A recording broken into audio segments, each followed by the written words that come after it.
Yo tengo un Substack, que es como un blog, pero ahora son Substacks.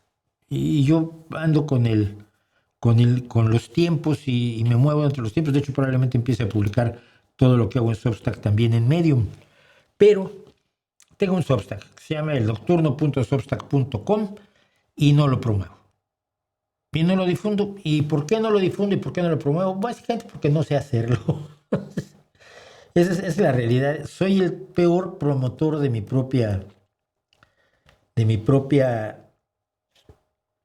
trabajo. No sé promover este canal, nunca supe promover mis blogs, nunca supe promover mis libros. Mi fotografía la vendía yo mediante agencia, mis traducciones las vendo mediante agencia, pero poco a poco hemos alcanzado unas cuantas visualizaciones, no me parecen excesivas.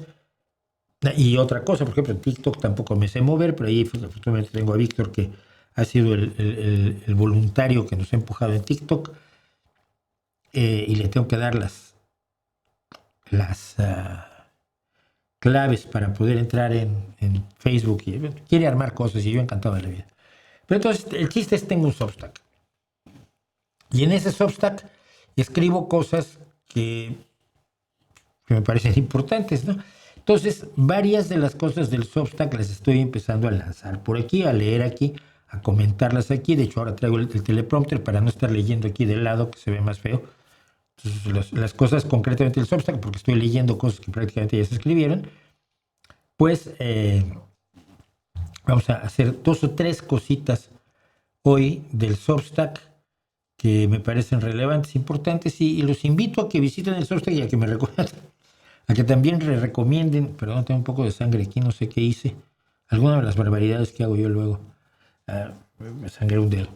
Eh, para que nos ayuden a promover el Substack, ¿no? Tengo en este momento suscriptores 161. Pero en realidad empecé en serio con esto el 2 de agosto. Claro que si fuera yo muy bueno promoviéndome, quizás tendría muchos más, pero soy muy malo. Soy el peor vendedor del mundo. Siempre lo he dicho: si me das un costal, un saco de billetes de dólar para venderlos a 50 céntimos, la gente me regatea. Y si te compro 5, ¿no me los dejas más barato? Y yo soy tan absurdo que no sabría cómo contestarles. No sé vender, soy el peor vendedor del universo. Qué pena, ¿no?